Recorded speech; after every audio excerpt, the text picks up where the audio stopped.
So we wanted to talk a little bit about integrating the metaplot in your games. Why you might want to incorporate the metaplot. And current metaplot stories that you could potentially choose to create a campaign around, because I think it's neat to do when you can. So a very quick summary of what we talked about before. We asked, do your characters need to affect the metaplot in order to be fun? So if you have the metaplot at all, do your characters need to be right in the middle of it? And we said, not necessarily, because you could be all in a small village where this stuff is happening far away but still affects you. Because if the lion and the crane start to have a war, that's going to affect your lion and your crane players. It's going to affect the lion and the crane NPCs. Da-da-da. Yeah, if you are a villager in Dungeons & Dragons in the middle of nowhere and an orc band attacks, that's nothing to a big hero, but it's your entire world to you. Absolutely, yeah. And if that could be tied into a metaplot, that can be cool because the orc band is there because of this other thing that's going on. But still, you're not really hugely being affected by it. You could also be in a location that's just far away. So maybe you don't have to be affected at all because you're just sufficiently distant away. Like the 4th edition supplement, the Nishore province, was meant to be that. It's an isolated province, so you can have an entire campaign and it's all in there, and what happens in the outside world is not terribly important unless you want it to be.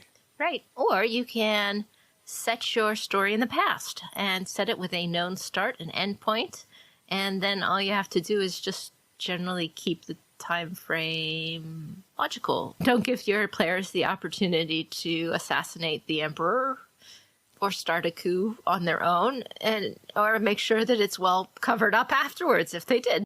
We talked about ways that your characters can interact with the metaplot if you are actually involved with it. You can have them interact tangentially. So the metaplot is happening over here, and you just brush around the edges. You aren't diving into the middle of it. You're just brushing the sides. So your character encounters an NPC who is a character from the main story metaplot. Yeah. But under circumstances where it's probably going to be pretty controlled. So, like, they are presented before a daimyo or a champion for the metaplot who might meet them, acknowledge their existence, all that good stuff, but not have any reason to really change their life because of the interaction with your NPC. Yeah. Or they can have a very strong interaction, but with a really minor character who's mentioned in the LCG that doesn't really have any story or you won't make much difference to their story. Yeah. Like they're doomed to die soon and you meet them. That kind of thing, yeah. Die. But you've met them just before that happens, and so you can go, oh, they were so cool, but then I know the tragedy will happen. It is inevitable.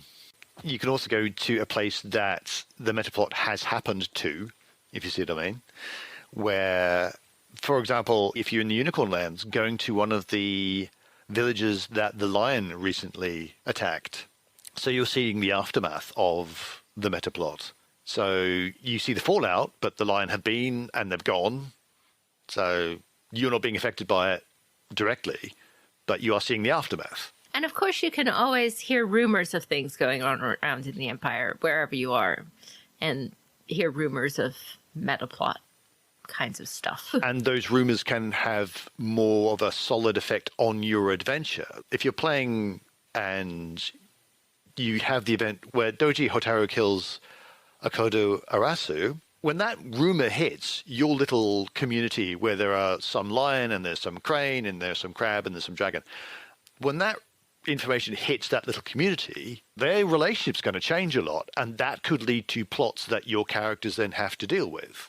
So it's tangential to the actual metaplot, but it still has a very big effect.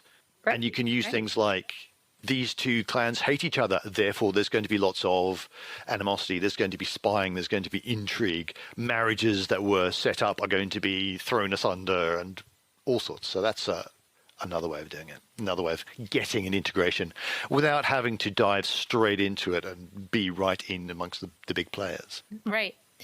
Another way that you can be involved in metaplot more strongly than tangentially is being as a receiver or a victim, if you will, of a metaplot event.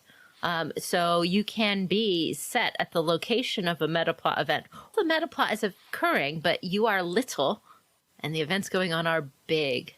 Like you're on a war front or a natural disaster, anything like that. If the events are big and you are tiny, you're not going to necessarily be able to stop what is happening. It is going to roll over you.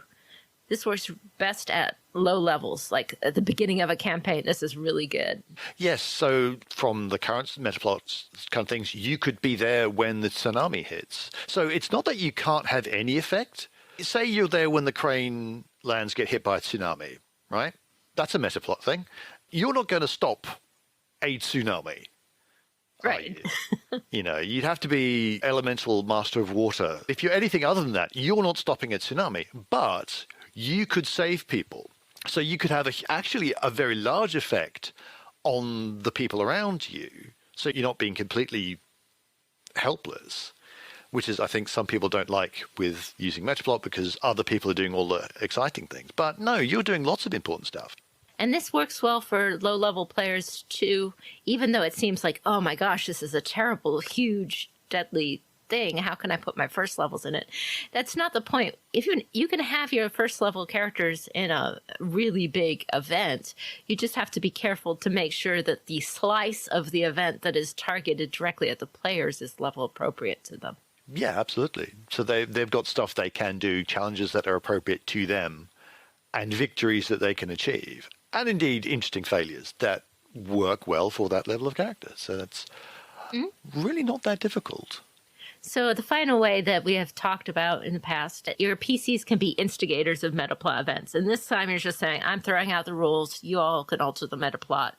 And it's fine. You can substitute your characters in for a main character. You can weave your plot together with the metaplot. This is really hard to do with the metaplot as it's going, because your characters are just, yes, the characters are changing it, but they're also going to change it in unpredictable ways because you don't know the whole metaplot yet. Harder to do with the metaplot that's currently ongoing, must be said.